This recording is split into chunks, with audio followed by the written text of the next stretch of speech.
towards the ending of the chapter, Richie, there's a concept that you introduce, which is the amount of fish that they caught and how specific it was, and it's called 153 season. Yeah. Correct? Yeah. Can you walk me through that? Going through our business journey, you know, in my relationship with God, in different seasons, I'm constantly studying the Word. And when I was reading this story, it really felt like God was I had this question, man, like, why 153? I don't, like odd numbers when you do that, especially in, it's kind of like in business, right? In contracting, I can say, hey, the house is, to build your house is going to be 1.2 million. Oh, okay, cool. It's like round up. It's good to go. But if I'm like, yeah, to build your house is 1.237 point, or 762.21 cents, they're gonna be like, oh man, that's specific. So we actually used that strategy when me and my wife bought a home, when we were in negotiations trying to buy a house, and they wouldn't go below a certain number. Yeah. And so, when you make an offer, you make a number. And then, so we actually threw in a very specific number in there, and it actually aligned with Romans 8:28. So we threw 8:28 in there, kind of like the number in the 8:28. Yeah. And we sent it off. We prayed and just trust God that all things work together for good if this is what you want. And then he came back and offered it. And it was, it was well below the number he would say he wouldn't go below. But I think what happened is it felt like we took all the money out of our pocket, put it all in a pile, everything was on our dresser, and we just added it up, and that was the number. Because our realtor was like, hey, that's such a specific number. Like, why not just round it up? He said in realtor world, we usually round this up just to make the math easier for everybody. Could we just round this up? And we're like, no. We're like, we prayed about this. This is the number, and this is what we're going to send off. So we sent it off, and he accepted.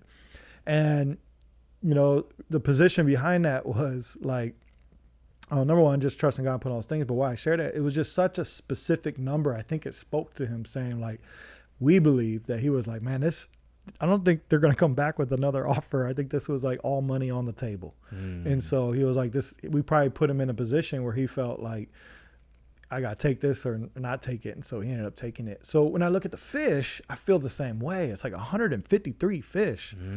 Like, that's such a specific number. That's not like a roundup number, because we do that, right? We round up things to make easier math, and I'm pretty sure they did that back then, but it was 153.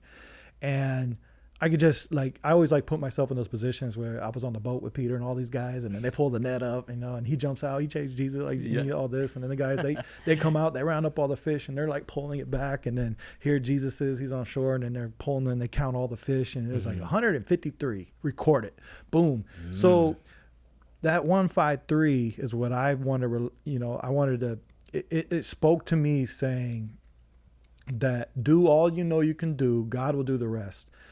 God will also open doors for opportunity when you follow, your diligence, and when you're obedient. He'll open the doors that he wants you to step through, but he'll also close the ones that he doesn't want you in. So it's like, imagine if you have 4 streams, 4 roads, you're like, which one should I go down? He's going to make a tree fall on 2 of them. And then the other one, a truck's going to come, turn, park, and there's going to be some blockades. There's only be one open. Boom, that's the one. So I believe 153 season is basically our prayer. Is our prayer to God. Open the doors you want to open and close the ones you want closed. And same as those fish. We want 153 fish that you want us to bring to shore. And the ones that don't make it, praise God. So it was a heart of gratitude and thankfulness for when we lose jobs too. Saying, okay, we know that fish didn't make it to shore. Only 153 did. An abundance of 153 is also part of that 153 season, is when you're following God and being diligent and trying to be obedient as much as possible, and he blesses you with abundance. He's blessing with you what you can handle, and then getting rid of the fish that you can't handle. And that's, to me, is 153, man. It's like he's going to get you your maximum capacity to shore, but the ones you couldn't handle, he just let them keep swimming. And that's good. That comes in the form of in the previous years with ATN, right before the big change in the world, which was COVID time, right? And I know you have a story that I don't know if you want to get into it, but it seems like that was the lane that God opened up, and it was like there were multiple lanes, and like you were mentioning, just things shut down. And then this was just specifically, everything just worked out. And I don't know if you want to dive into that. I mean, yeah, just real quick, just tangibleness in reality of our business and where this really came to play. I mean, COVID, I mean, we're growing, 2017, 18, 19, we were on like this little growth spurt, nothing crazy, but, we had some, we won our first luxury job. I think it was close to 2 million, which I think the projects before that were significantly lower. Yeah.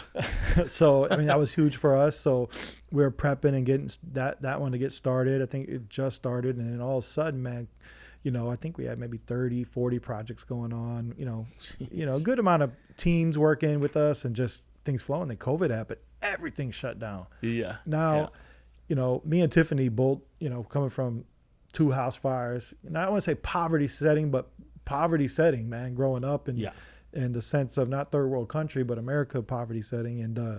And Tiffany living on the beach, also coming up with this. We just had no resources, nothing when we started our company, no money, no people to ask for money. We didn't have any of that, We had nobody to reach out to for any kind of resource, really.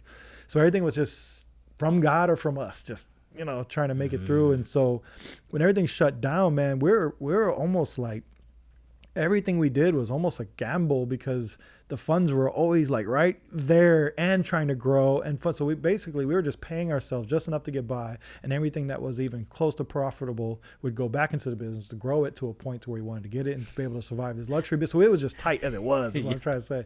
It was just tight, but we were being extra diligent, and in that season, I think we were way ahead of the game using technology. We were using platforms that were CRMs, project management, customer related, management platforms.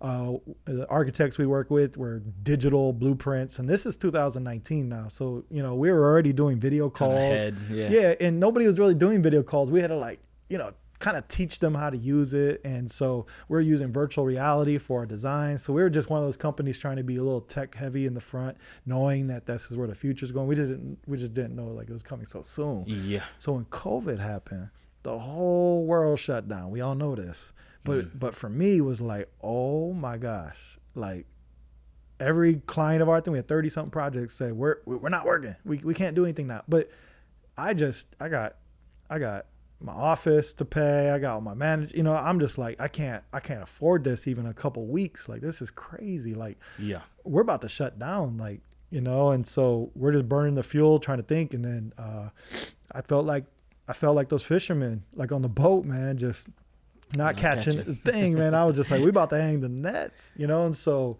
in that moment, man, we felt a leading from God and a voice from God to say, throw your net on the other side, on the right side. And so, so we did. And tangibly that meant like, coming up with a battle plan, how we can survive COVID. This is in literally February, right, of 2020. Like, this wasn't like 6 months later. This was the month everyone shut down. Yeah. We wrote a whole battle plan on how we would execute in the field with COVID, with separation, with all our workers, with masks, with shields, way to give people breathing room to go out for 10 minutes, come back in and work. We just came up with a whole game plan and put it all out on paper. We didn't have ChatGPT back then.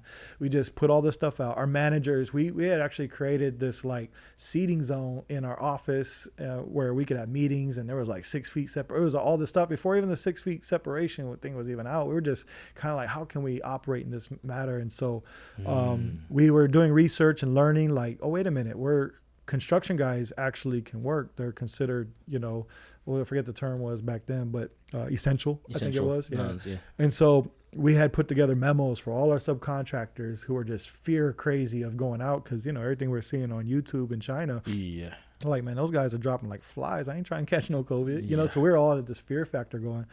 And all the clients responded no. I'm like, dang. So we did all that diligence, and got the horse ready for battle and sent it out, man. And We got one client that called us and said, green light, go, man. Yeah, go. Out of the 30. Out of the 30. And it was our luxury project because they were still in the mainland. They weren't here, you know? And so they were like, yeah, man, go. You have the house. It's yours, man. Get it done. So I sent out the memos to the subs and told them the game plan. I let all the employees know, and everyone was like, yeah, we need work, man. So like, if you guys are green light, all their projects were shut down. So all of a sudden we were the 153 fish. And so what I mean by that is like, I had all the resources to my availability now. I had all the subs, all the workers. We had all the other jobs. So it was just like all of us on one job. Yeah. And I was like, oh man, this is easy. So we ended up like having a record-breaking efficiency of finishing a project. I think we finished this $2 million project in like 6 months. And so what happened after that, man, was it was award-winning. It went nationally, you know, locally, nationally.